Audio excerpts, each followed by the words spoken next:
और आतिशबाजी पर मैं पहले ले लेता हूं। आतिशबाजी जो ये बारूद है, ये आतिशबाजी अगर होती है इतने बड़े पैमाने पर, गांव गांव में इतने कोई परफेक्ट लोग नहीं होते, आगजनी बहुत ज्यादा होती है, लोगों को नुकसान होता है, जल जाते हैं लोग, बर्न यूनिट में एडमिट होते हैं।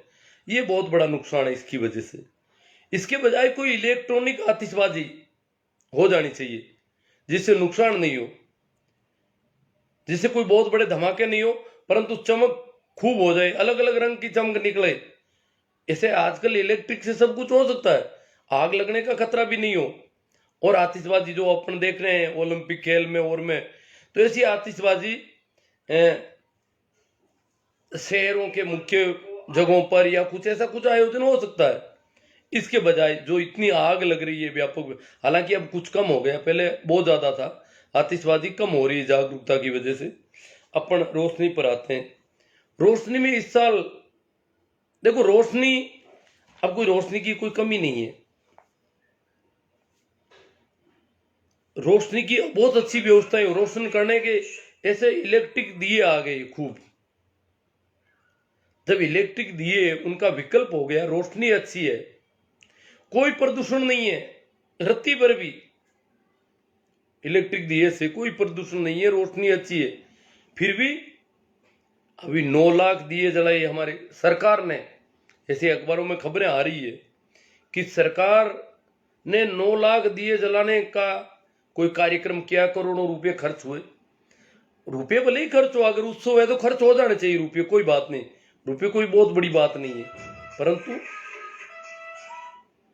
9 लाख दियों में खाद्य तेल जलाया गया जो खाने के काम आ सकता है।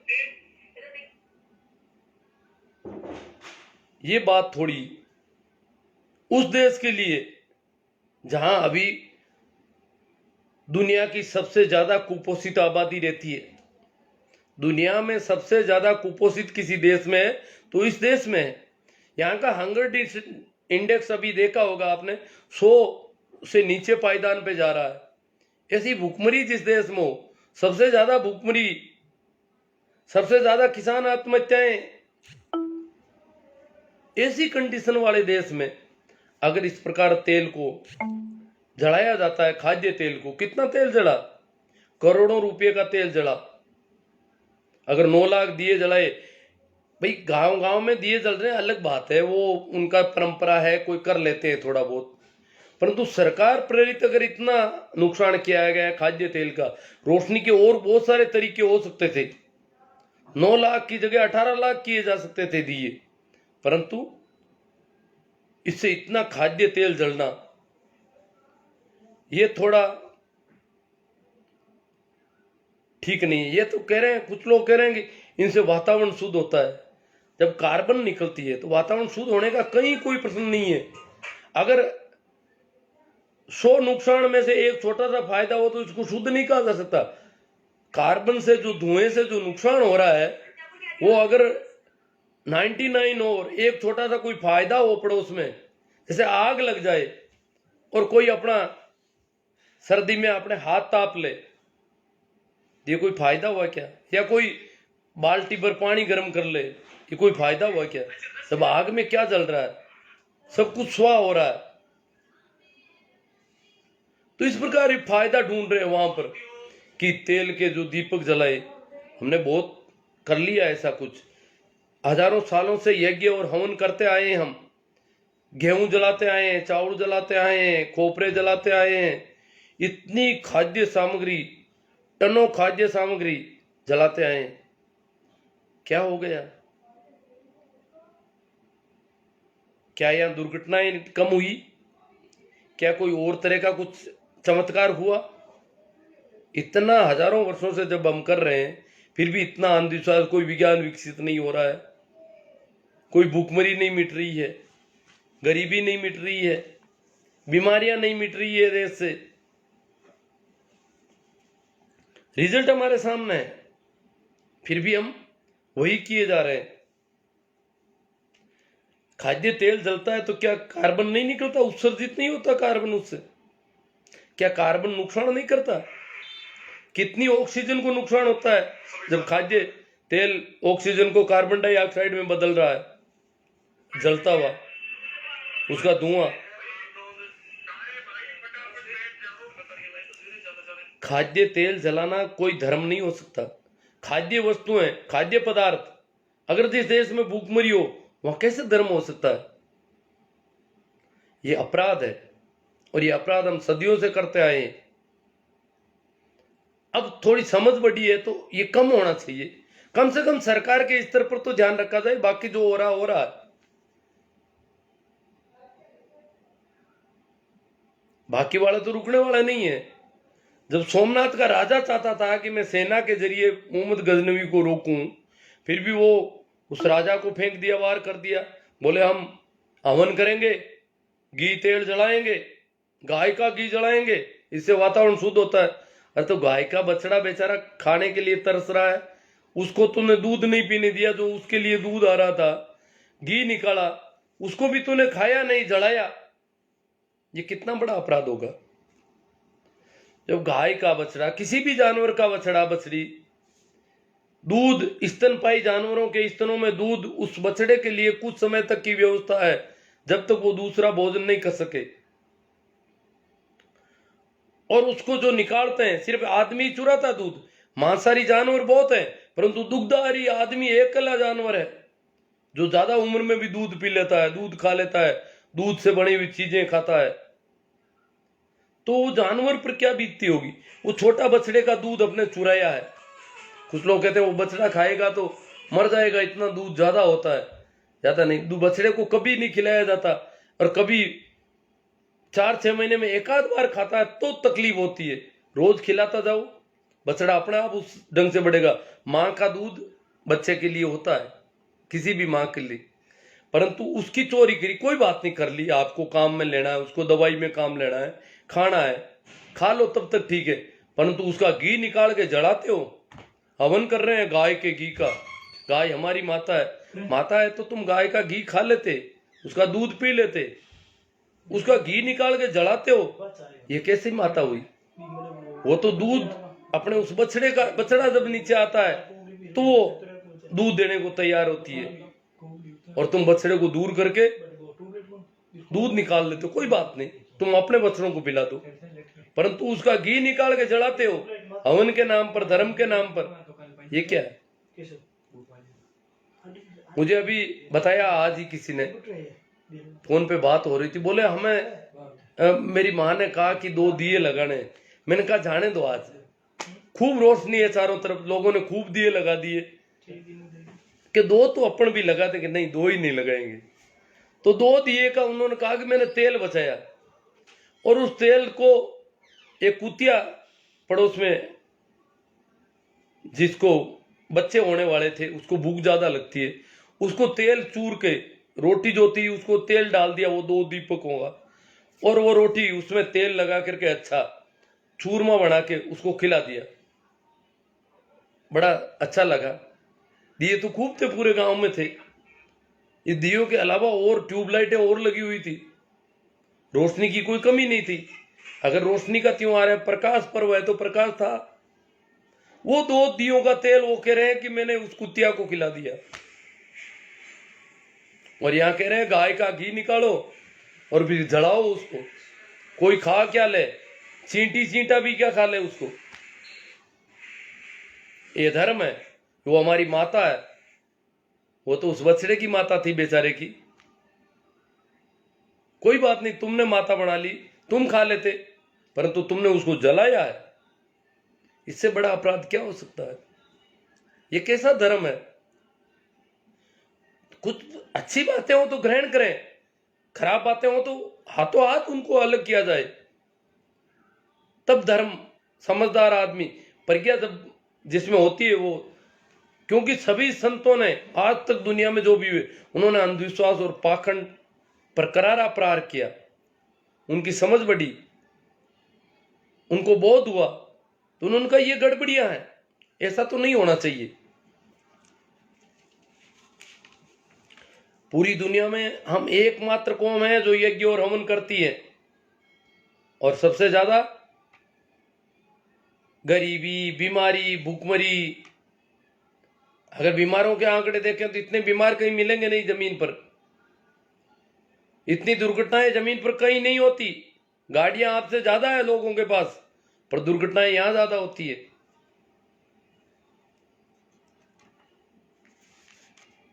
अकाल ज्यादा पड़ते हैं।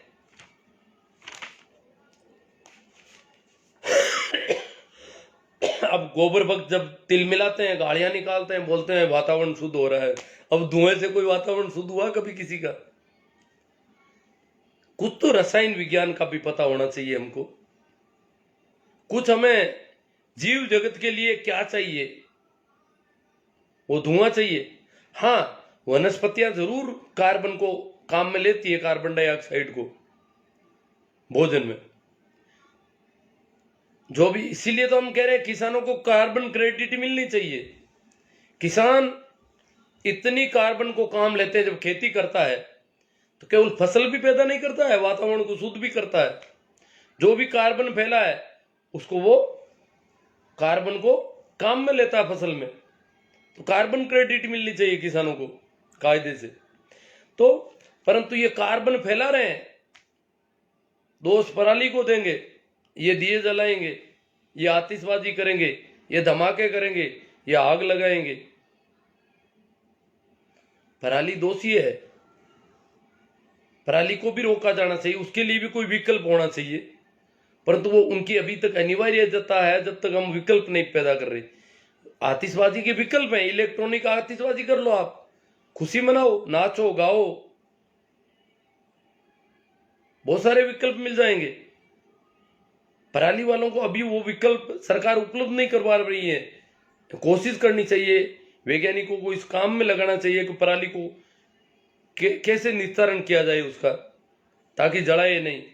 और ये जो राष्ट्रीय राजधानी का वातावरण दूषित हो रहा है, ये चिंता का विषय है देश के लिए। परंतु अकेले किसानों को दोषी ठहरा दो।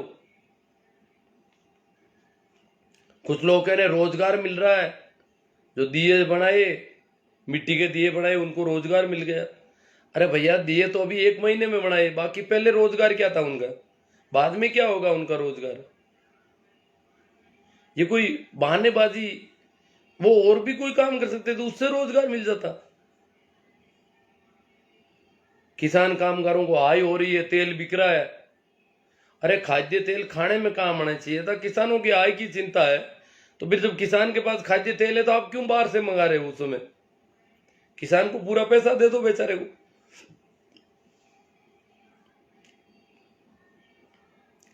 ऐसी बेवकूफी हम सोमनाथ में कर चुके। सोमनाथ लूटा गया इसी बेवकूफी से। यज्ञ हवन करके हम दुश्मन को अंधा कर रहे थे उस समय, और क्या हालात हुए। आगे अपन बात करेंगे लक्ष्मी पूजा की। लक्ष्मी पूजा क्या है? सीधी सीधी बात है, बिना कमाए, बिना कमाई किए हुए, बिना कोई काम किए हुए, बिना कोई उद्यम किए हुए, परिश्रम किए हुए धन की आकांक्षा करना धर्म के नाम पर, यह धार्मिक आदमी का लक्षण है।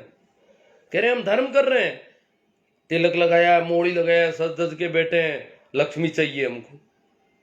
मैंने तो कल कह दिया था कि भैया हमें लक्ष्मी नहीं चाहिए, और लक्ष्मी से निवेदन है कि उनके वहां चली जाए जो बेचारे आंखें फाड़े बैठे हैं। हमें ऐसी बिना कमाई कोई लक्ष्मी वक्ष्मी कुछ नहीं चाहिए, चली जाए वहां पे आराम से। मैंने तो सबके भले के लिए किया, कम से कम वो मेरे यहाँ आती तो किसी एक आदमी का नुकसान हो जाता, ताकि वो सीधी उनके वहां चली जाए। लक्ष्मी के नाम से लक्ष्मी पूजा, इसको धार्मिक रंग दिया गया। देखो ये धर्म है, बड़ा ये धार्मिक तरीके से बैठते हैं, कर्मकांड करते हैं। यहां भारत अकेला देश है जहां लक्ष्मी पूजा होती है, धन की पूजा होती है, रुपये पैसों की पूजा होती है। मैं तो कई बार देखता हूं, कागज का नोट देते हैं, लोग उससे सलाम करते हैं।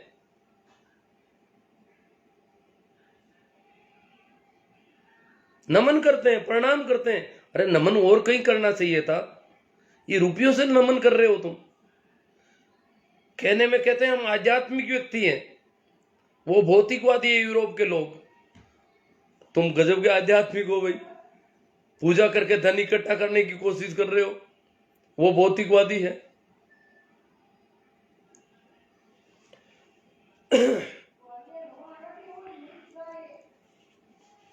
लक्ष्मी पूजा करना मेरी दृष्टि में भ्रष्ट आचरण है, भ्रष्टाचार है। बिना कमाए हुए धन की आकांक्षा करना क्या है? लक्ष्मी आएगी और एक अकेले कोई नहीं करते, सभी संप्रदायों के लोग कर रहे हैं यही काम।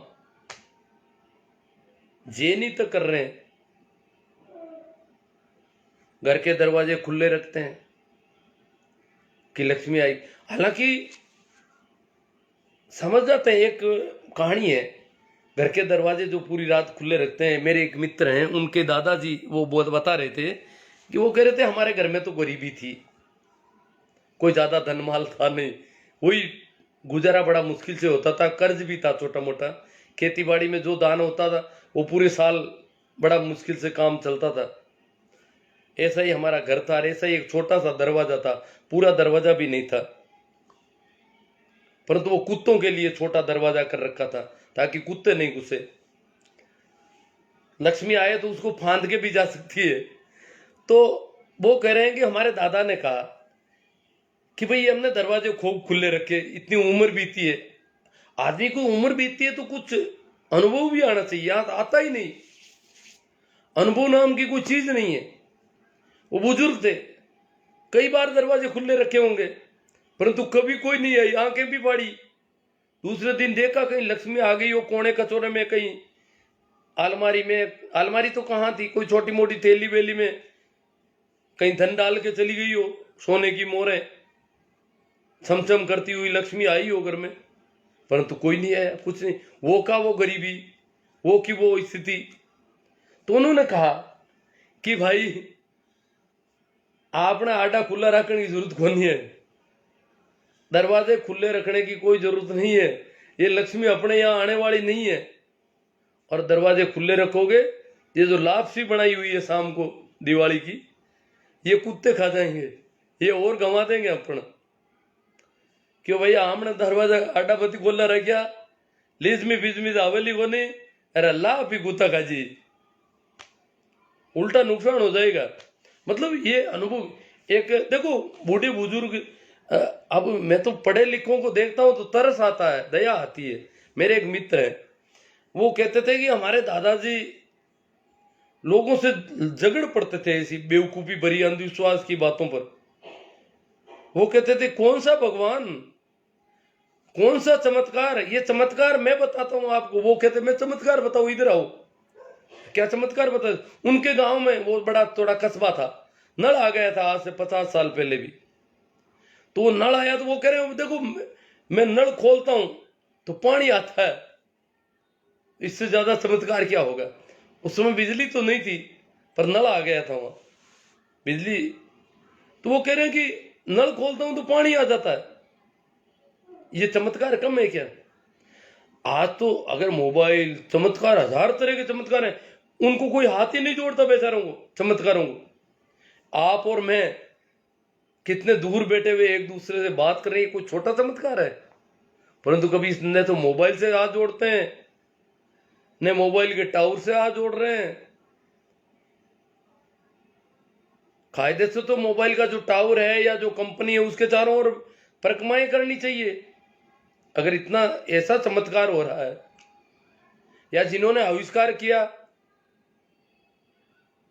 और यहां छोटी छोटी दिए जलाओगे वातावरण शुद्ध हो जाएगा, इतनी बेहूदी भरी बातें, चमत्कार बता रहे हैं उनको सबको। अभी चिड़ेंगे, गोबर भक्त आएंगे, यहाँ पे गाड़ियां निकालनी शुरू कर दी होगी शायद उन्होंने।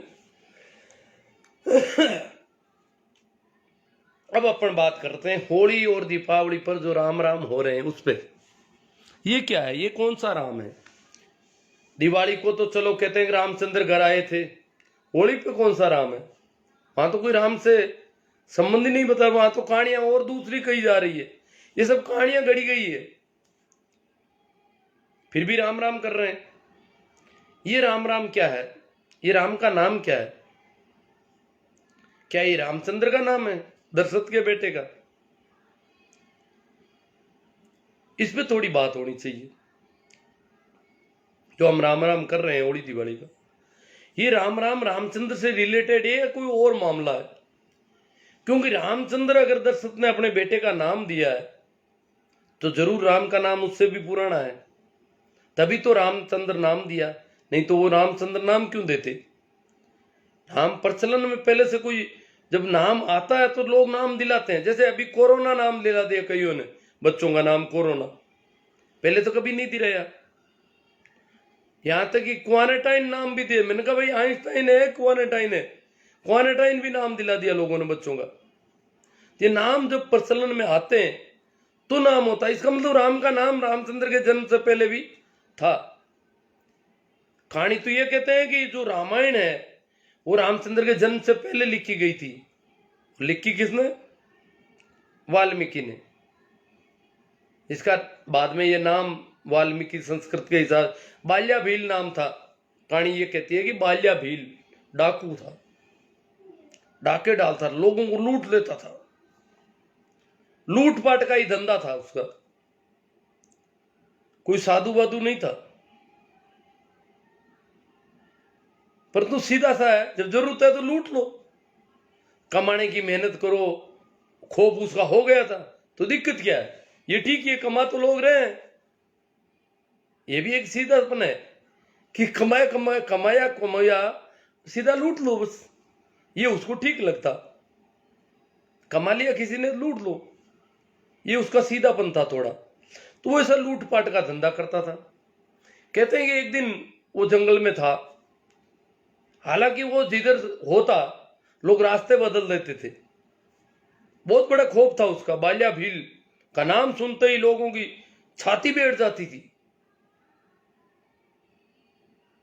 जब पता होता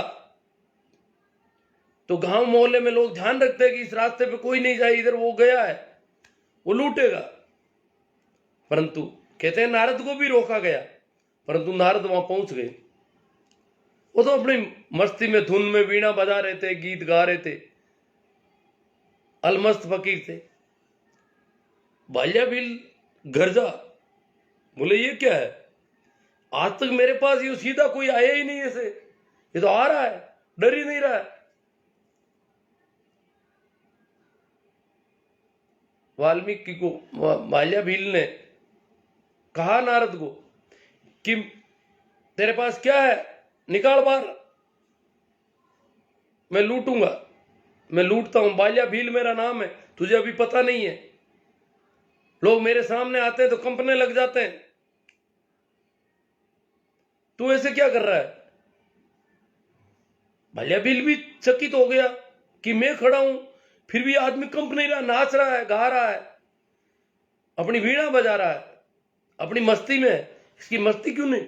आज तक ऐसा आदमी नहीं देखा जो मेरे सामने इस प्रकार खड़ा होता हो। फिर बोला, अरे पता है कि नहीं है, जान खतरे में है तेरी। फिर भी वो तो वैसी मस्ती में। बोले तेरे पास क्या है, वो निकाल बाहर कर, मेरा काम लूटपाट का है। तो नारद बोले कि मेरे पास बहुत कुछ है। अगर कोई लूटने को राजी हो जाए तो मैं लुटाने को राजी हूं। तू लेने को राजी हो तो मैं देने को तैयार हूं, इसीलिए तो मैं आया हूं। मैं कोई तूने सोचा होगा ये बेवकूफ है या कैसे हुआ था, खूब खिलाया पिलाया जा रहा था, बकरा भी राजी राजी खा रहा था, मोटा तगड़ा हो रहा था। कई दिनों से उसके चारों ओर यज्ञ हवन हो रहा था, खिलाया पिलाया जा रहा था, बड़ा श्रृंगार किया हुआ था उसका, और उसको बलि वेदी पे चढ़ाना था। जानवरों की बलि तो मामूली बात थी, यहां धर्म के नाम पर गौमेघ यज्ञ, अश्वमेघ यज्ञ, नरमेघ यज्ञ, नर बलि भी होती थी। तो बकरे की बलि चढ़ाने की बात हो रही थी। बुद्ध वहां से गुजर रहे, उस पंडित को पूछते भैया क्या कर रहे हो ये? कि बोले कुछ नहीं, यज्ञ हवन कर रहे हैं। तो बोले इस जानवर को यह क्यों मान दिया? कि बोले इसको तो इसकी मुक्ति करनी है। कि बोला यह तो मुक्ति जानता भी नहीं बेचारा, इसको क्या पता मोक्ष करेंगे इसका मोक्ष, ये मोक्ष से राजी भी नहीं है, ये तो घास चढ़ने से राजी है। इसका क्या मोक्ष है? अगर तो मुक्ति कर रहा है, भला कर रहा है, मोक्ष कर रहा है, तो तेरे बाप का कर, इसका क्यों कर रहा है? बुद्ध तो सीधे सपाट थे। और इस प्रकार बुद्ध ने ये जो हिंसा हो रही थी, महावीर और बुद्ध दोनों ही अहिंसा के परम उपासक थे, करुणावान व्यक्ति थे। उन्होंने ये जो धर्म के नाम पे कर्मकांड, यज्ञ, हवन, बलि ये जो हो रहा था उस पर करारा प्रहार किया। लोग उनके तरफ आकर्षित हुए, पंडितों के धंधे बंद हो गए, पंडित के पास कोई जाता ही नहीं कर्मकांड करवाने के लिए, उनके पास जाने लगे लोग। ये ठीक है, उनका विहार चलता था, लोग उनकी सानिध्य में बैठ करके साधना कर रहे थे, लोग छुटकारा पा रहे थे इनसे। तो पंडितों को भी अपने धर्म में बहुत बदलाव करना पड़ा। पूरे उत्तर भारत में जहां जहां महावीर और बुद्ध, जैन धर्म का इनका प्रसार था, पंडितों ने बलि करनी बंद कर दी, जानवरों को मारना बंद कर दिए। हिंसा, धर्म के नाम पर जो हिंसा धार्मिक कार्य था, लोग तो इसे बहुत बड़ा धर्म मानते थे, काटे जा रहे थे जानवर, तो वो बंद हुई महावीर और बुद्ध की वजह से। परंतु बुद्ध का धर्म यहां से उखाड़ दिया गया, महावीर का धर्म सिमट कर रह गया कुछ एक लोगों तो, क्योंकि बहुत ज्यादा अहिंसा की अति थी। खेती कर नहीं सकता अगर कोई जैन धर्मी आदमी है तो, खेती में तो हजारों जीव मरेंगे। और भी बहुत सारे काम नहीं करते, वो व्यापारी करते और कुछ नहीं, सूखा सूखा गीले में तो कहीं जाए तो जीव मर जाए, तो सूखे मालों को व्यापार करते थे वो। तो इस प्रकार उनकी तो संख्या छोटी मोटी थी। बाद में जो हकीकी जनता जो इनके कर्मकांड, अंधविश्वास और पाखंड में पकड़ी हुई, जिली हुई थी, उनके लिए कबीर आते हैं। कबीर राम नाम के सुमरन की अलग जगाते हैं वापस एक नए सिरे से, और कबीर के साथ एक बहुत बड़ा आंदोलन, बहुत बड़ी क्रांति होती है। सभी संत क्रांतिकारी होते हैं, चाहे जीसस है, क्रांतिकारी होते हैं, तभी तो लोग मारने के लिए दौड़ते हैं इनके खिलाफ। ये नहीं कि अंग्रेज क्रांतिकारियों को मारते हैं, क्रांतिकारियों को आम लोग भी मारते हैं। अंग्रेज क्रांतिकारियों को जेल में डालते थे, परंतु जीसस को किसने पकड़ा? मंसूर को किसने पकड़ा? इनको भी पकड़ा गया, मारा गया, सुकरात को जेर दिया गया पकड़ करके। ये क्या है? ये जब क्रांति, जब आंदोलन होता है, विद्रोह होता है, तो सारी जनता नाराज हो जाती है विद्रोह से। तो यही हुआ, कबीर से भी लोग नाराज हुए, परंतु वो राम नाम का ऐसा एक चला भक्ति आंदोलन। सूफी और भक्ति आंदोलन दो आंदोलन थे। सूफी आंदोलन मुसलमानों में जो अंधविश्वास थे उसके खिलाफ नाचते हुए सूफी फकीर होते थे, निजामुद्दीन औलिया, मोइनुद्दीन चिश्ती, ऐसे फकीर थे। तो ये एक बहुत बड़ा आंदोलन सूफी आंदोलन था। दूसरा भक्ति आंदोलन था। इसको अब आजकल क्या है कि वो वाम से पौड़े चिढ़ते हैं कि ये तो मुक्ति आंदोलन था, इसको भक्ति नाम दे दिया। भक्ति क्रांति का नाम है, भक्ति कोई यूं नहीं है कि ये भक्ति आंदोलन के संतों ने इस सारा जो कर्मकांड थे, दिए बत्ती थे, अगरबत्ती थे, उनकी पूरा विरोध किया, सख्त विरोध किया, इस अंधविश्वास के परखचे उड़ा दिए। परंतु कबीर भक्त है, रैदास भक्त हैं, मीरा भक्त हैं, रैदास की चेली है, कबीर और रैदास गुरु भाई है, मीरा भक्त शिरोमणि कहलाती है। परंतु मीरा पाखंड और अंधविश्वास के खिलाफ है। मीरा की वाणी को अगर ध्यान से देखेंगे तो बहुत सारी ऐसी बातें मिलेगी अपन को।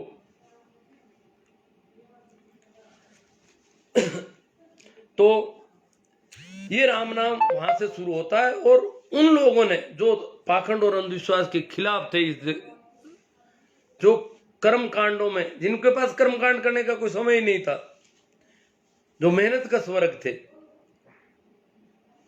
जो ब्राह्मणों के चुंगुल से निकलना था, वो तो धोखाधड़ी थी। कभी कहते ये दे दे, तेरी गाय दे दे, तेरे ये फायदा हो जाएगा, तेरे बाप को दूध मिलेगा। तेरा जो बाप मरा है ना, वो मर रहा है, दूध नहीं मिल रहा है उसको, तू गाय मुझे दे दे तो तेरे बाप को दूध मिल जाएगा। बाप के लिए इतना तो कर। जबकि किसी पशुपालक के पास ये जाकर के गाय मांगते, गाय क्या थी? गाय उस समय मुद्रा थी। गाय बहुत कीमती चीज थी।